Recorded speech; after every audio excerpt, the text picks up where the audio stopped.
Good morning, everyone. I'm Tan Sri Angzian, the chairman of today's meeting. I would like to welcome all the directors and thank you for joining us today.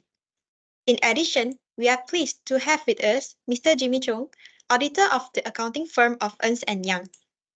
Ms. Ko Xiao Yu will act as secretary of this meeting. Without further ado, let's begin by confirming the attendance and quorum. Ms. Ko, could you please confirm the attendance and whether we have a quorum? Good day, everyone. All right, Tan Sri. As recorded, everyone is present and we have achieved the requisite quorum except for Tan Sri Iskandar bin Zaman, who is feeling under the weather. However, I have received a leave of absence from Tan Sri. He had apologized for his absence and thus Tan Sri Ainomadia binti Muhammad Razin is here as his alternate directors. Thank you. Since we have sufficient quorum, I'm now calling this board meeting to order. I declare that the notice of meeting has been properly given and will be taken as read. Ms. Ko, could you please introduce the agenda of today's meeting and explain the voting procedure? Sure. So today's meeting aims to discuss and seek approval from the Board of Directors on several important issues. The agenda items are as follows.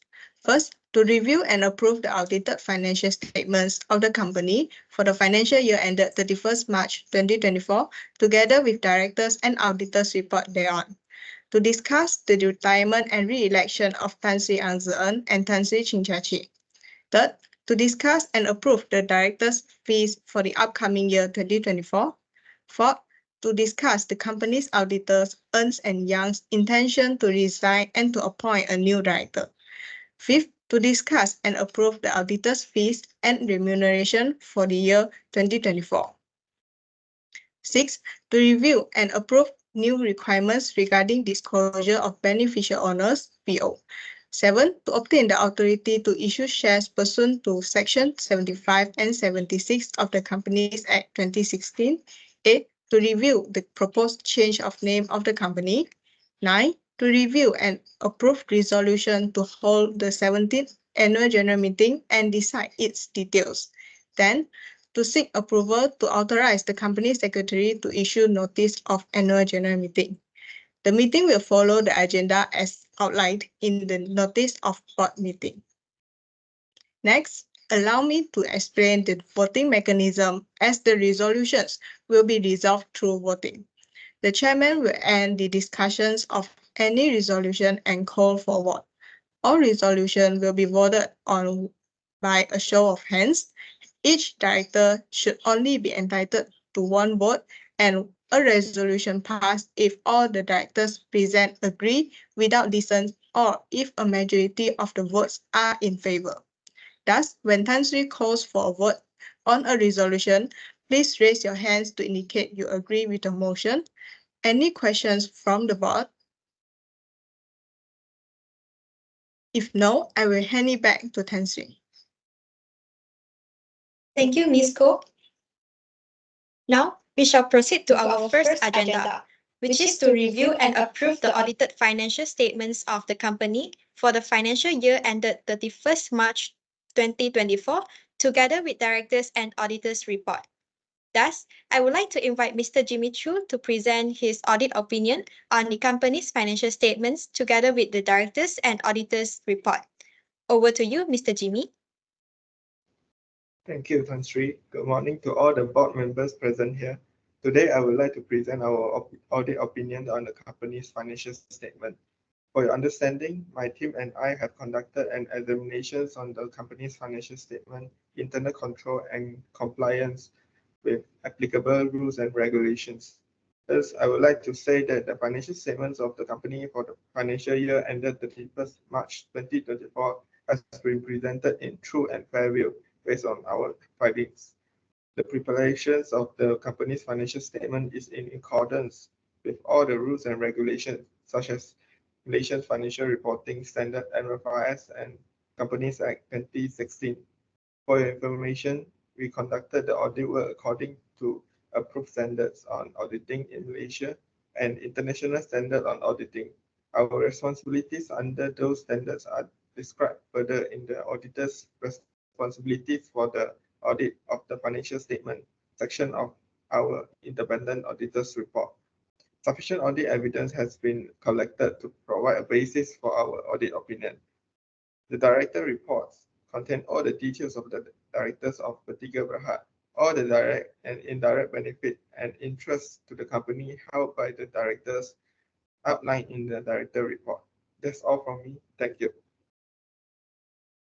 Right, thank you, Mr. Jimmy. I assume that all the directors had your own copy of the audited financial statements together with the directors and auditors report. After reviewing all the documents, does anyone have any questions or inquiries about it? All right, if there's no question, the audited financial statements for the financial year ended 31st March 2024 and the report for directors and auditors is now considered received by the meeting. The audited financial statements, directors and auditors report will be signed by two officers, Tan Sri Nihong, who is the managing director for the company, and Dato Seri Tan Yong Sheng, the chief finance officer under the witness of Commissioner for Oath. For information, the audited financial statements should also be presented at upcoming annual general meeting. For the next agenda, which is to discuss on the retirement and the re-election of directors of company during the coming 17th annual general meeting. Prior to that, may I have Ms. Koh to explain on the requirement of retirement and re-election of the directors based on our company's constitution? Sure. According to Rule 119 of our company's constitution, at every annual general meeting, 1/3 of the directors are subject to retirement by rotation, such that each director shall retire from office once in every 3 years, or if their numbers is not 3 or a multiple of 3, the number nearest to 1/3 shall retire from the office. While Rule 120 of company's constitution state that the directors to retire by rotation shall be those who have been longest in the office since their last appointment or reappointment. A retiring director shall be eligible for re-election. Therefore, the director to be retired based on the provision is Tan Sri Ang. However, if the company at the meeting at which a director retires by rotation does not fill the vacancy, the retiring director shall, if willing to act, to be deemed to have been reappointed according to Rules 121 of company's constitution. I agree to retire for the upcoming AGM and I'm willing to be reappointed to act as a director. Moving on, according to Rule 124 of company's constitution, the directors may appoint a person who is willing to act as director either to fill a casual vacancy or as an additional director. A director so appointed shall hold office only until the next following annual general meeting and shall then be eligible for re-election. Hence, Tan Sri Chin will be retired during the upcoming AGM and can be re-elected during the AGM. Noted. I agree to retire for the upcoming AGM and willing to be re-elected to act as a director. Thank you, Ms. Koh, for the information. As Tan Sri Chinchachi and I had agreed to retire for the upcoming AGM, are there any concerns from other directors? All right, since there is no any concern, shall we proceed to voting session for this agenda? Kindly raise your hand if you agree with the retirement and re-election of me, Tan Sri Angzian, and Tan Sri Chinchachi. All right, since everyone agrees, Ms. Koh, please prepare the relevant form for the retirement and re-election of me and Tan Sri Chinchachi. Sure, Tan Sri. I will prepare the form section 58, notification of change in the register of directors, managers, and secretaries, which will be submitted to CCM to notify the registrar about the changes within 14 days once Tan Sri Angzian and Tan Sri Chinchachi have completed the form. Therefore, I hereby declare that the resolution of retirement and election of Tan Sri Angzian and Tan Sri Chinchachi during the upcoming 17th annual general meeting has passed. Okay, Let us proceed to the next agenda, which is to discuss about the remuneration of directors, including the directors' fees and allowance for the period until the next annual general meeting. Hence, I would like to invite Tan Sri Nihong as the remuneration committee to explain regarding this matter. All right, thank you, Chairman. Considering the ongoing economic challenges, we recommend maintaining the current level of remuneration and benefits for our directors. This significantly impacted on our operations, leading to lower cash flow and higher operating costs.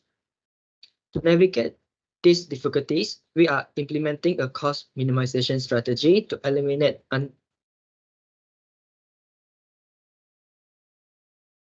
I fully support this recommendation. While I appreciate your perspective on managing costs during this challenging economic climate, I believe it is important to recognize that directors' remuneration and benefit serve as essential incentive to ensure their commitment to maximizing shareholder value. Without it, potential conflicts or agency issue could arise. Thank you, Tan Sri, for raising this important point.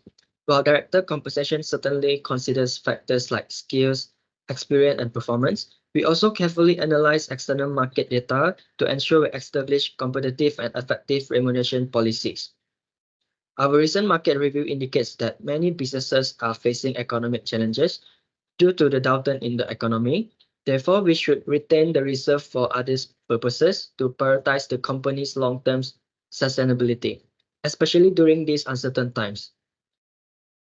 Additionally, we have made every effort to secure directors' benefits by keeping their remuneration unchanged from the previous years. It is important to note that we are committed to director well-being, and rather than reductions, we opted to maintain their remuneration at previous year's level.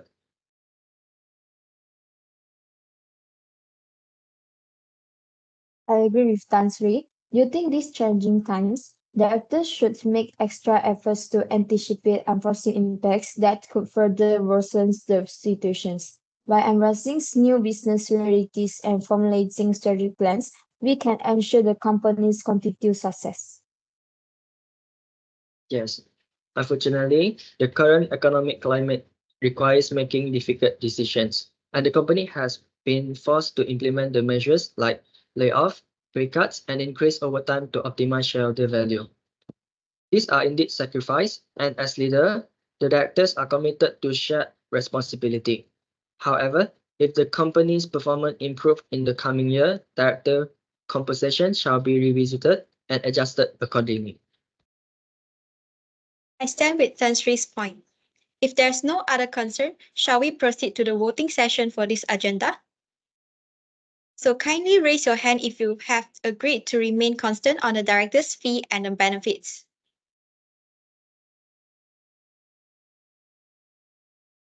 Alright, Tan Sri, all directors except Tan Sri Muhammad Irfan have agreed with the proposal, which is in view of a majority vote of agreement. All right, thank you to all the directors. As majority agreed on this agenda, I shall declare that we have approved on this agenda and shall bring this forward to annual general meeting as ordinary resolution. Now, let us move to the next agenda, which is to discuss the company's auditor, Ernst and Young intention to resign and to appoint new auditor. Hence, I would like to invite Tan Sri Chinchiachi as the chairperson of Audit Committee to address this agenda. Thank you, Chairman. First and foremost, our company auditor, Ernst and Young, has been serving as our auditor since 2019. Unfortunately, we have received an email from Ernst and Young regarding their intention to discontinue their audit services due to auditor rotations and the downsizing of their audit teams. They will be retiring at the conclusion of this meeting. In light of this, the audit committee has considered PwC's profile, resources, experience, fees, and engagement proposal, as well as the size and complexity of the group's operations. Based on this assessment, the audit committee recommends the nomination of PwC as the new auditor for the company. I would like to seek your approval or hear any objections regarding this matter. After reviewing the documents and information of PwC, I believe they are a strong and professional choice to be our company's auditor. PwC has extensive experience in our industry and a proven track record of delivering high quality audit services. Their team is highly skilled and has the necessary resources to handle the size and complexity of our operations. Additionally, PwC's proposed fees are competitive and their engagement plan aligns well with our company's needs and goals. I am confident that PwC will provide the robust and reliable audit services we require. Therefore, I support the Audit Committee's recommendation to appoint PwC as our new auditors. Thank you, Tan Sri. How about others? I share the same view with Tan Sri Ainul Madia. All right, thank you for the justification. Is there any other question regarding this matter? So if there's no questions, shall we proceed to the voting session for this agenda? Kindly raise your hand if you agree to appoint PwC as auditor for the upcoming financial year 2024. All right, thank you.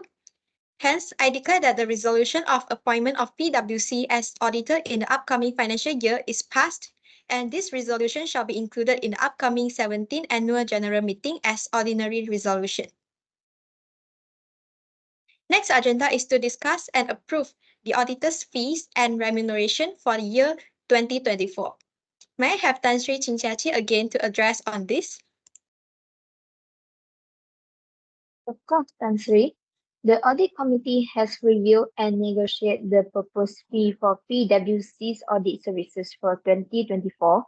The agreed total remuneration is 180,000 ringgit Malaysia, which covers both audit and non-audit services. This proposal has been heavily considered to ensure it aligns with our financial plans and reflects the value of the services provided.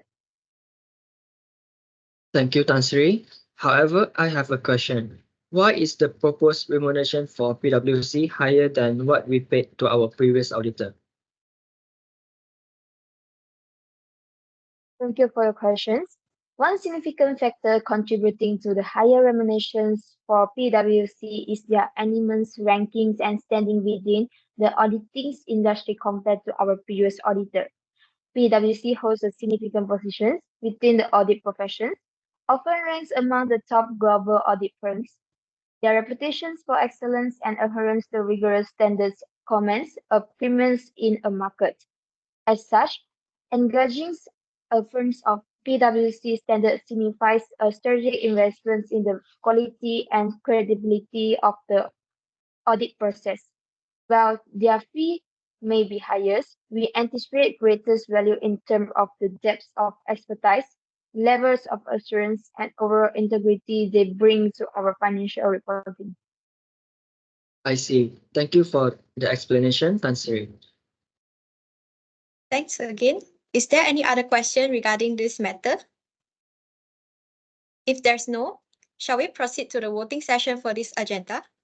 Kindly raise your hand if you agree on the auditor's fee and remuneration. All right, thank you. I declare that the resolution regarding the adjustment of auditor's fees and remuneration has passed. Now, let's proceed with the next agenda to review and approve new requirements regarding disclosure of beneficial owners. Ms. Ko, could you please explain on the new requirements regarding disclosure of beneficial owners? All right.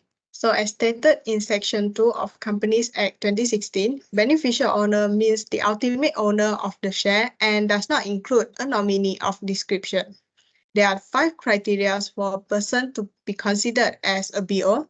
It has interest above 20% in the shares of the company, holds voting shares above 20% of the company, has the right to exercise ultimate effective control over the company, directors and management of the company, or is a company member, controls the cumulative effect of the agreement, and has the majority of the company's voting rights, and it's not also a nominee of someone else. The company should obtain, keep, and update the BO information at the registered office and notify the registrar as stated in the Section 50 and 56 of Companies Act 2016. Penalty on non-compliance or misleading statement regarding BO will be a fine with millions of ringgit Malaysia or prison or both. The purpose of this requirement is to help CCM in identifying the real natural person behind the company who ultimately enjoys the benefits from the business operations. Besides, it is essential in enhancing transparency and preventing anonymity that might enable illegal activities such as money laundering, frauds, and tax evasion in the company. Thank you. Is there any other questions regarding this? All right. If there's no question, so kindly raise your hand if you agree to revise our company constitution to include the new requirements regarding disclosure of beneficial owners as mentioned. Thank you. And now I declare that the resolution to approve new requirements regarding disclosure of beneficial owners has passed. Moving forward to the next agenda, which is related to the authority of directors to issue shares based on Sections 75 and 76 of Companies Act 2016.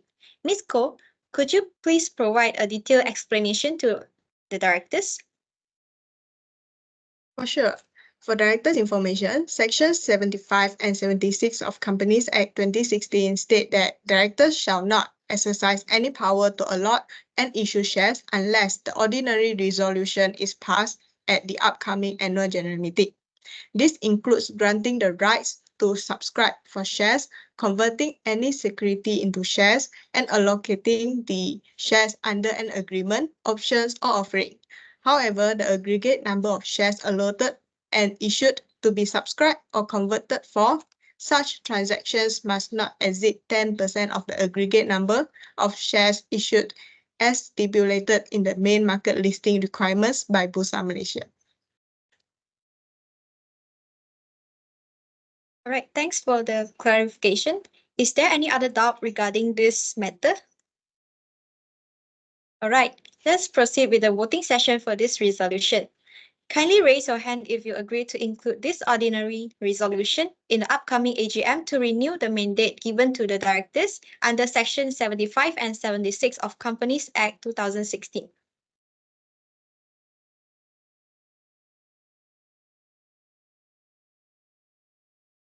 All right, Tanzri, all directors has agreed to include this ordinary resolution in the upcoming AGM. Thank you. I shall declare that the resolution to include the renewal of authority given to director to allot shares or grant right in the upcoming AGM is passed.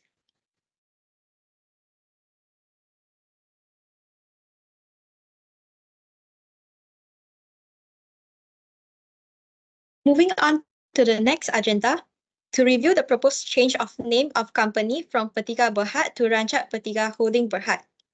May I have Tan Sri Aino Madya to explain regarding this matter? Thank you, Chairman. As we know, Pertiga Berhad has evolved significantly in recent years, transitioning into a holding company structure with a focus on investment activities. Our current name, Pertiga Berhad, while established, doesn't fully reflect this change. We believe the proposed change of name will benefit Pertiga Berhad in several ways, which are strengthen brand identity within the investment holding industry, improve transparency, and also trust among stakeholders. Potential to attract new investment and solidification of Pertiga Berhad's positioning as a leading investment holding company. All right, thank you for the explanation. Is there any concern from other directors? Sorry to interrupt. I would like to ask, why should we change the company name? We already use this name for years, and the stakeholder recognize this name, and our company name has become the symbolic in the industry. I concern that the changing of the company name will affect the company's earning and the overall financial performance. In pursuit of the long-term objective and strategic direction we have outlined in our vision and mission statements, transitioning from Pertiga to Rancak Pertiga. This move strengthens our foundation and positions us for even greater growth as we pursue our ambitious goals. Following the recent acquisition of a subsidiary company, our corporation will transition it to a holding company as per Section 4 of the Companies Act 2016. Is there any requirement or regulation we should comply with when changing our company name? That's a good question. Ms. Ko, could you please help me to provide a detailed explanation to the directors? For sure, Nancy. Following board approval, we will meticulously follow established procedures outlined in the Companies Act 2016 and CCM guidelines for change of a local company name to ensure a smooth transition. This will involve completing and submitting the necessary documentation for name change to the relevant act as per sections 28 subsection 1, which is change of company name by special resolution. Next, companies shall notify the registrar of the change of the name within 13 days from the day the special resolution has passed. The change of name shall take effect from the date the notice of registration of new name has been issued. For the board's information, a circular on this matter has been prepared and attached to the invitation email sent to all directors. This circular is used to maintain open communication with all stakeholders, including shareholders, creditors, customers, suppliers, and relevant government agency once the name becomes effective. Thanks for the clarification. After reviewing the circular, is there any other doubt regarding this matter? All right, if there's not, shall we proceed to the voting session for this agenda? Kindly raise your hand if you agree with the proposed change of name of company from Pertiga Berhad to Rancak Pertiga Holding Berhad. All right, as recorded, all directors except Dato Sri Tan have agreed with the proposal, which is in the view of a majority vote of agreement. All right, hence, I hereby declare that the resolution of proposed change of name of company from Pertiga Berhad to Rancak Pertiga Holding Berhad has passed and will be subject to special resolutions in our upcoming 17th Annual General Meeting.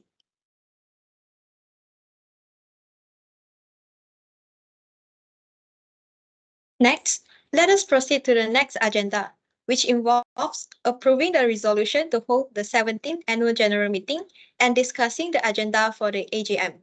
Ms. Ko, could you please help to explain on this? For sure.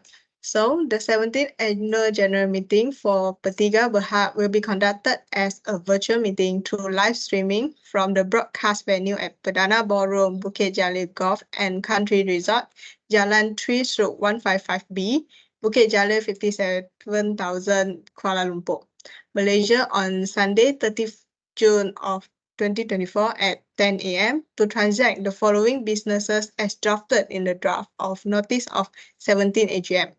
I will now read the ordinary business resolution that requires members' approval. First, to receive the audited financial statements together with the reports of the directors and auditors thereon for the financial year ended 31st March of 2024. Second, to re-elect the following directors of company who retire by rotation pursuant to Rule 119 and 120 of company's constitution and who being eligible had offered themselves for the re-election of Tan Sri Ang. Third, directors as set out of the explanatory notes for the period until the next annual general meeting of the company to be held in the year 2025.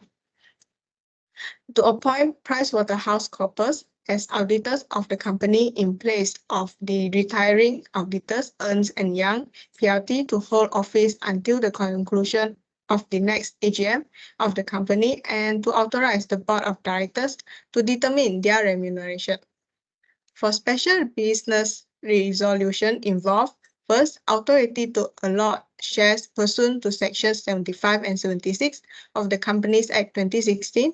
Second, proposed change of name from Pertiga Berhad to Rancak Pertiga Holding Berhad. That concludes the agenda for the upcoming 17th Annual General Meeting. Thank you, Ms. Koh. Does everyone agree with the details as mentioned? All right. Since everyone agrees, I shall declare that the resolution to hold the 17th Annual General Meeting is passed. Next on the agenda is the resolution to authorize the Company Secretary, Ms. Koh Chiao-Yu, to issue the notice of the 17th Annual General Meeting. Before proceeding, I would like to provide some context to all the directors. As per Section 316, Subsection 2 of the Companies Act 2016 and our company's constitution, the AGM notice must be distributed at least 21 days prior to the meeting. Therefore, I propose that the notice for the 17th AGM to be circulated on 30 May 2024, which is 30 days before the AGM. Are there any questions or suggestions regarding this proposal? All right, if there's no, let's move on to the voting session for this resolution. Please raise your hand if you agree to authorize Ms. Koh Chiao-Yu to issue the AGM notice on 30 May 2024.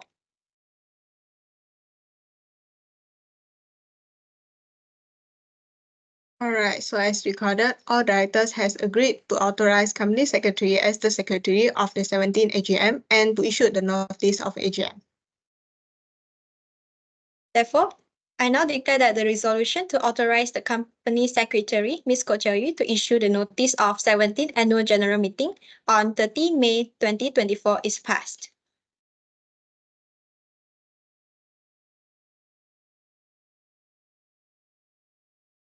Now, we have come to the end of today's board meeting. Let's summarize the key points discussed. Ms. Koh, could you kindly assist us in providing a conclusion of today's discussion? All right, Tan Sri. So for board's information, here is a brief summary of each agenda item from today's board meeting. First, the audited financial statements reports for the financial year ended 31st March 2024 has been approved and will be presented at the next annual general meeting. Second, the directors' fees and remunerations for 2024 will remain the same after receiving the declaration from all board members on the resolution. Third, the retirement and re-election of company directors were agreed upon and approved by all the directors. Fourth, the resignation of Ernst & Young as the company's auditors and the motion to appoint PricewaterhouseCoopers PLT as the new auditors for the subsequent year were approved by a majority of the directors. Fifth, the adjustment of the auditors' fees and remuneration amounting 180,000 for the year 2024 was approved by a majority of the directors. Six, the resolution to review and approve new requirements regarding the disclosure of beneficial owners was approved by all directors. Seven, the resolution to obtain the authority to issue the shares pursuant to Section 75 and 76 of the Companies Act 2016 was approved by all the directors. 8. The resolution to change the company name from Pertiga Berhad to Rancak Pertiga Holding Berhad was approved by a majority of the directors. 9. The resolution to hold the 17th Annual General Meeting and its details was approved by all the directors. The AGM will be conducted as a virtual meeting through live streaming from the broadcast venue as mentioned on Sunday, 30th June 2024 at 10 a.m. Last, the resolution to authorize the company secretary to issue the notice of AGM and be the meeting secretary was approved by all the directors. That's all. We have a total of 10 agendas that were agreed upon and approved by the directors with majority vote agreement in today's board meeting. Thank you, Ms. Koh, for the conclusion. Are there any arising matters from the other directors? All right, if there are no other questions or matters that need to be discussed, I would like to look for a motion to adjourn the meeting. I propose that the meeting be adjourned. I second the proposal. All right, I declare the meeting adjourned. Thank you, everyone, and have a nice day.